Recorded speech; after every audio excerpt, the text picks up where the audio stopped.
흔히 3대 실명 질환, 녹내장, 황반변성, 당뇨, 망막병증은 공통적으로 초기에는 증상이 전혀 없습니다.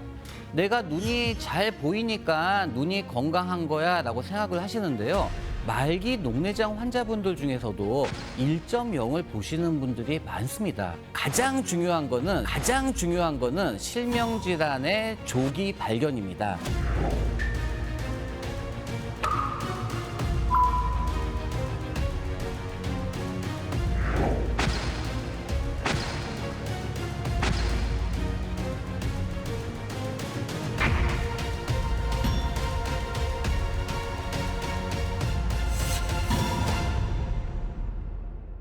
우리나라는 평균 수명이 길어지면서 현재 초노령화 사회에 접어들었거든요. 실명을 일으키는 질환들은 대부분 연령이 증가함에 따라 발생률이 높아지기 때문에 유병률도 높아졌고 연령이 상대적으로 높아지다 보니까 병을 앓고 있는 기간이 길어지기 때문에 손상 정도가 더 커집니다. 이러한 질환들은 초기에 전혀 증상이 없다는 점, 그리고 병이 상당히 진행을 해도 시력 손상이 크지 않다는 점은 병의 심각성을 알아차리지 못하게 하는 이유가 됩니다. 50대 이후 나타나는 실명 질환의 1위가 바로 황반변성입니다. 강한 자외선이나 노화 등으로 발생하는 경우가 많은데요. 이 황반이라고 하는 거는 중심 시력을 담당하거든요. 그래서 우리가 보는 시력의 약 90% 정도 이상의 영향을 주는 중요한 부위입니다. 사물의 형태는 외부에서 빛을 통해 눈으로 들어옵니다. 망막의 중심 황반은 시력의 90%를 담당하는데요. 노화가 진행되면서 노폐물이 쌓여 영양 공급이 원활하지 않으면 출혈이 되거나 비정상적인 혈관들이 자라 망막을 손상시킵니다. 이렇게 황반 손상을 일으켜 시력을 잃는 병이 황반변성입니다.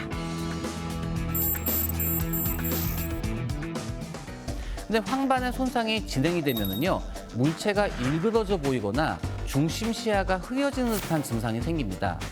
만약에 내가 물체가 너무 심하게 찌그러져 보인다든지 조금 시력이 떨어졌다라고 얘기를 하면은 아쉽게도 황반변성이 상당히 진행이 됐을 가능성이 많습니다. 황반변성은 크게 건성과 습성으로 구분이 되는데요. 황반변성의 90%는 건성이고 고맙게도 시력에 큰 영향을 주지는 않습니다. 근데 문제는 습성인데요. 건성 황반변성의 10%에서 습성 황반변성으로 진행을 하고 만약에 적절한 치료를 받지 않으면은 1년 안에 심각한 시력 손상이 일어나는 경우가 많습니다. 특히 황반변성과 같은 경우는 자외선으로 인해 악화될 수 있습니다. 외출 시에는 이 크기가 조금 어느 정도 큰 선글라스, 챙이 넓은 모자, 또 자외선을 차단할 수 있는 양산을 지참하시기 바랍니다. 우리가 녹내장은 눈에 물렁물렁한 정도를 안압이라고 얘기하는데요. 안압이 올라가서 신경을 눌러서 신경이 죽어버리는 병을 녹내장이라고 생각을 하시면 됩니다. 3대 실명 원인 중 하나로 꼽히는 녹내장은 안압의 상승으로 인해 시신경이 눌리거나 혈액 공급에 장애가 생겨 시신경 기능에 이상을 초래합니다. 그런데 이제 안압이 올라가게 되면은 뭔가 눈이 아프거나 증상이 있어야 될 것 같지만 사실 증상이 없는 경우가 대부분입니다.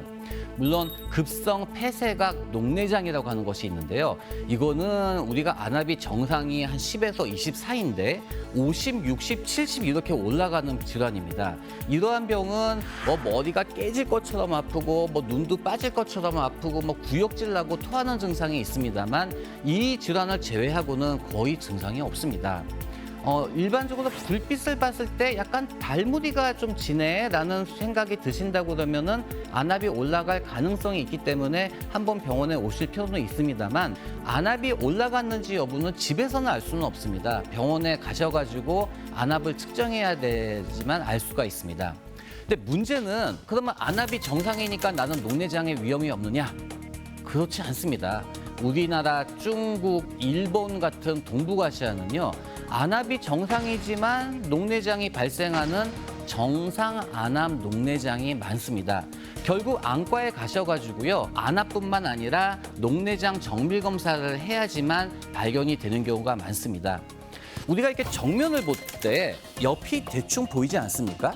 근데 우리가 이 옆을 보기 위해서 이 정면을 보지는 않죠. 고개를 돌리죠. 그런데 녹내장 같은 경우에는 일반적으로 주변부부터 이제 시야가 점점 좁아지는 경우가 있습니다. 근데 우리가 고개를 마음대로 돌리기 때문에 초기 시야가 좁아진 것을 놓치는 경우가 많습니다. 이 말기 농대장 같은 경우는요, 우리가 차를 타고 이 터널에 들어가게 되면은 이제 출구 쪽에 조그만 원형으로 이렇게 보이지 않습니까? 이 녹내장 말기 환자들은 똑같이 보입니다. 그래서 우리가 이거를 터널 시야라고 얘기를 하고요. 이 터널 시야를 가지신 분이라고 하더라도 1.0을 보는 경우가 꽤 있고요. 만약에 터널 시야를 가지신 분들이 만약에 안압이 한번 올라갔다라고 하게 되면은 남아있는 시야가 빠른 시간 내에 없어지는 경우가 있기 때문에 안압 조절 정말 중요합니다. 여기서 잠깐 녹내장 자가 진단법 알아볼까요? 먼저 한쪽 눈을 가리고 반대쪽 팔을 쭉 뻗어 엄지손가락을 세웁니다. 눈동자를 움직이지 않은 채 엄지손가락을 몸 바깥으로 천천히 보이지 않을 때까지 이동시킵니다. 엄지손가락이 보이지 않는 지점의 팔 각도가 80도 이내라면 녹내장을 의심할 수 있습니다. 결국 당뇨 인구가 우리나라에서 많이 늘어나고 있거든요. 그렇기 때문에 당뇨망막병증 환자도 급증하고 있습니다. 보통 평균적으로 당뇨병 진단을 받은 분들이 적절한 안과 치료를 받지 않았다라고 한다면은 한 20년쯤에 지나면은 시력을 잃게 된다고 합니다. 야, 나는 당 조절을 철저하게 하고 있으니까 지금 뭐 이 당뇨 망막병증은 전혀 문제가 없어라고 생각하시는 경우가 많은데 이 당뇨 망막병증의 발생에는요, 당 조절만큼 중요한 것이 얼마나 오랫동안 당뇨를 앓고 있느냐가 중요합니다. 당뇨를 앓으신 지 한 5년 내지 10년 정도가 되면은요, 누구나 당뇨병성 망막증이 발생했을 가능성이 많습니다. 당뇨 망막병증의 원인은 당이 높은 피가 흐르면서 망막 모세혈관을 손상을 시켜 망가지기 때문인데요. 결국 망가진 혈관으로 인해 산소와 영양 공급이 제대로 되지 않아 망막의 기능이 떨어집니다. 우리가 산소와 영양이 공급이 제대로 되지 않기 때문에 우리 몸에서는 그래, 새로운 혈관을 만들어가지고 산소도 공급하고 영양분도 공급해야지라고 혈관을 만들게 됩니다. 이것을 신생혈관이라고 얘기하는데요. 신생혈관은 비정상적인 혈관이기 때문에 혈관 벽이 무지하게 약합니다. 그래서 잘 터지게 되기 때문에 출혈이 일어나가지고 결국 시력이 떨어지고 반복이 되면은 뭐 손을 쓸 수 없을 정도로 진행하는 경우도 있습니다. 우리 일상생활에서 가장 중요한 거는 실명질환의 조기 발견입니다. 특별한 문제가 없는 경우 1년에 한 번, 위험인자를 가지고 계시는 분들은 6개월 간격으로 안과 검진을 받으시기 바랍니다.